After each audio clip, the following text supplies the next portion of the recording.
ನಮಸ್ಕಾರ ಸ್ನೇಹಿತರೆ. ಅಂಬಿಕಾ ಅಂಬಾಲಿಕ ಎಂಬ ವಿಚಿತ್ರ ವೀರನಾದ ಅಂಬಾಲಿಕನನ್ನು ಮದುವೆಯಾದಳು. ಹೆಂಡತಿಯರೊಡನೆ ಕಾಮಭೋಗದಲ್ಲಿ ಮುಳುಗಿ ರಾಜ್ಯಭಾರವನ್ನು ಲೆಕ್ಕಿಸದೆ 3 ವರ್ಷಗಳಾದರೂ ಹೊರಗೆ ಬಾರದೆ ಕ್ಷಯರೋಗಕ್ಕೆ ತುತ್ತಾಗಿ ಸಾಯುತ್ತಿದ್ದ. ಇನ್ನು ಅಂಬಿಕಾ ಅಂಬಾಲಿಕೆಗೆಲ್ಲ ಮಕ್ಕಳೇ ಮತ್ತು ಹಸ್ತಿನಾಪುರದ ವಾರಸುದಾರರು ಯಾರೂ ಇರಲಿಲ್ಲ.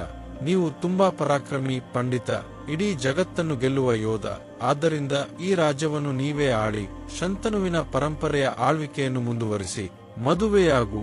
ರಾಜನಿಗೆ ಮಕ್ಕಳಿಲ್ಲದಿದ್ದರೆ ಅಥವಾ ರಾಜನು ಮರಣ ಹೊಂದಿದರೆ ಮತ್ತು ಪಿತ್ರಾರ್ಜಿತ ಆಸ್ತಿಯನ್ನು ಬಿಡದಿದ್ದರೆ ಒಬ್ಬ ವೈದಿಕ ವಿದ್ವಾಂಸರನ್ನು ಅಥವಾ ದಶಿ ಅಥವಾ ಬ್ರಾಹ್ಮಣರನ್ನು ಕರೆಸಿ ರಾಣಿಯರು ಸಂತಾನವನ್ನು ಪಡೆಯಬಹುದು ಮತ್ತು ಆ ಸಂತಾನವು ರಾಜ್ಯವನ್ನು ಆಳುತ್ತದೆ.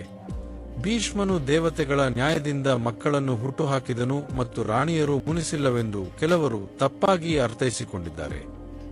ಪ್ರಸ್ತುತ ಕಾಲ ಇವುಗಳನ್ನು ಆಚರಣೆಯಲ್ಲಿಲ್ಲ ಮತ್ತು ಈಗಿನ ಕಾನೂನು ವಿವಿಧ ಸಂದರ್ಭಗಳಿಗೆ ಅನುಗುಣವಾಗಿ ಮತ್ತು ಜನರ ಬುದ್ಧಿಮತ್ತೆಗೆ ಅನುಗುಣವಾಗಿ ಬದಲಾಗುತ್ತದೆ. ಇದು ಮಹಾಭಾರತದ ಕಾಲದ ಧರ್ಮ. ದ್ವಾಪರ ಯುಗದ ಧರ್ಮ ಎಂದರೆ ಇನ್ನೂ ಅನೇಕ ಬದಲಾವಣೆಗಳಿವೆ. ಇದರಲ್ಲಿ ಯಾವುದೇ ಕೆಟ್ಟ ಮಾತುಗಳಿಲ್ಲ. ನೀನು ಕಾರ್ಯಕ್ಕೆ ತಕ್ಕ ಲರ್ಷಿಯನ್ನು ಏರ್ಪಡಿಸು ಎಂದು ಹೇಳುತ್ತಾನೆ.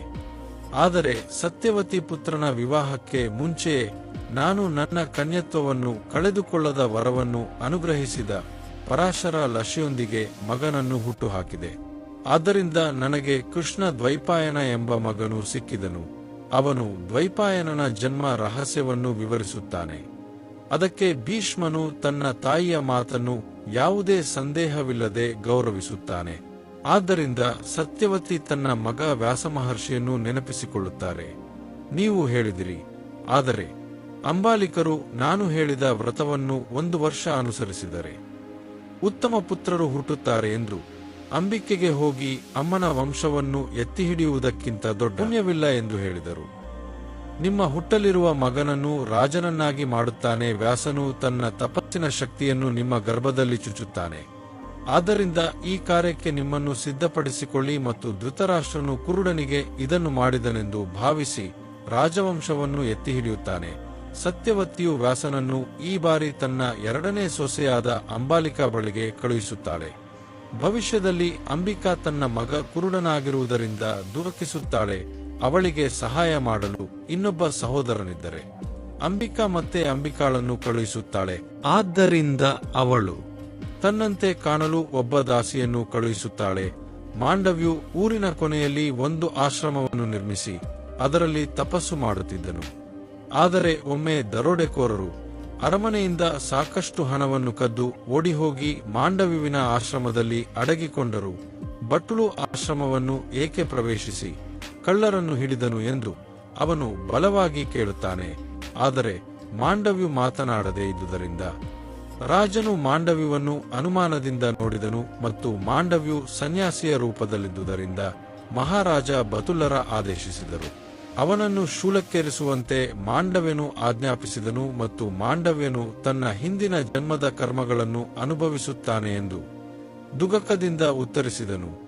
ನಾನು ನನ್ನ ಹಿಂದಿನ ಜನ್ಮದಲ್ಲಿ ಏನಾದರೂ ಗುರುತರವಾದ ಪಾಪವನ್ನು ಮಾಡಿರಬೇಕು ಮತ್ತು ಅದಕ್ಕೆ ನಾನು ಬೇರೆಯವರನ್ನು ದೂಷಿಸಬಾರದು. ಲಶಿಯು ಮಾನವನ ಪ್ರತಿಜ್ಞೆಯನ್ನು ಪಾಲಿಸಿದ್ದೇನೋ ಅವನು ಇಂದು ರಾತ್ರಿ ಇತರ ಲಶಿಗಳು ಬಂದಂತೆ ಮಾತನಾಡಬೇಕಾಗಿತ್ತು. ಅವನು ಇನ್ನೂ ಇಷ್ಟು ದಿನ ಬದುಕಿದ್ದಾನೆ. ಅವನು ನಿಜವಾಗಿಯೂ ಮಹಾನ್ ವಶಿ. ಅವನು ತಕ್ಷಣ ರಾಜನ ಬಳಿಗೆ ಹೋಗಿ ನಡೆದ ಎಲ್ಲವನ್ನೂ ಹೇಳಿದನು. ಅವನು ತಕ್ಷಣ ಮಾಂಡವ್ಯನ ಬಳಿಗೆ ಬಂದು ಕ್ಷಮೆಯನ್ನು ಕೇಳಿದನು. ಶುಲ್ಭೂಮಿಯ ಕೆಳಭಾಗದಲ್ಲಿ ಮತ್ತು ಅದನ್ನು ತೆಗೆದುಹಾಕಲು ಬರಲಿಲ್ಲ ಎಂಬಂತೆ ಮಾಂಡವ್ಯನಲ್ಲಿಯೇ ಉಳಿದುಕೊಂಡನು. ನಂತರ ಅವನು ಅನೇಕ ತಪಸ್ಸುಗಳನ್ನು ಮಾಡಿದನು. ಅವನು ಯಮನನ್ನು ನೋಡಿದಾಗ ಮಾಂಡವ್ಯನು ತನ್ನ ಶಿಕ್ಷೆಯನ್ನು ನೆನಪಿಸಿಕೊಂಡನು.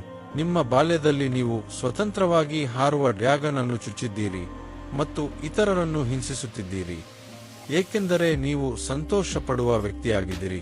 ಅಂತಹ ಪಾಪಗಳಿದ್ದರೆ ಅದು ಹೇಗೆ ಪಾಪವಾಗುತ್ತದೆ?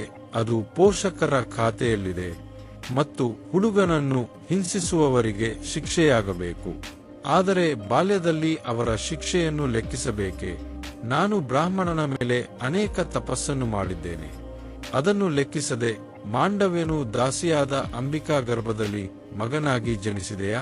ಅದೇ ಯಮನು ಇಲ್ಲಿ ಯಮನು ಮಗನ ರೂಪದಲ್ಲಿ ಜನಿಸಿದರೆ ಈ ಸೃಷ್ಟಿಯಲ್ಲಿ ಒಬ್ಬನೇ ಯಮನು ಎಂದು ಭಾವಿಸುವುದು ನಮ್ಮ ಮೂರ್ಖತನ. ಈ ವಿಡಿಯೋಗೆ ಇದು ಮುಖ್ಯವಾಗಿದೆ.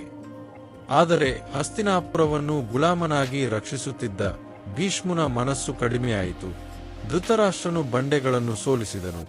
ಅವನು ಅದನ್ನು ಮಾಡಬಲ್ಲನು. ಅವನು ಭೀಷ್ಮನನ್ನು ರಕ್ಷಿಸುತ್ತಾನೆ. ಜ್ಞಾನಿಗಳೇ, ಪಾಂಡು ರಾಜ ವಿದುರನಂತೆ ಧೃತರಾಷ್ಟ್ರನ ಕಿರಿಯ ಸಹೋದರರು ಶಂತನು ಕುಲವು ಮುಂದುವರಿಯುತ್ತದೆ. ಆದರೆ ಭೀಷ್ಮನು ತನ್ನ ತಂದೆಯ ಕುಲವನ್ನು ಮಾತ್ರ ಉಳಿಸಿಕೊಳ್ಳುವ ಭರವಸೆ ಹೊಂದಿದ್ದನು. ಆದರೆ ತನ್ನ ಕುಲವನ್ನು ಎಂದಿಗೂ ಕೊನೆಗೊಳ್ಳುವುದಿಲ್ಲ. ಹೌದು, ಧೃತರಾಷ್ಟ್ರನಿಗೆ ಮದುವೆಯ ಕಲ್ಪನೆ ಇತ್ತು. ದುರದೃಷ್ಟವಶಾತ್ ವಂಶದ ವಿನಾಶಕ್ಕೆ ಭೀಷ್ಮನು ಕಾರಣವೆಂದು ತಿಳಿದಿರಲಿಲ್ಲ. ಗಾಂಧಾರ ರಾಜ್ಯವನ್ನು ಸುಬಾಲು ಎಂಬ ರಾಜನು ಆಳುತ್ತಿದ್ದಳು.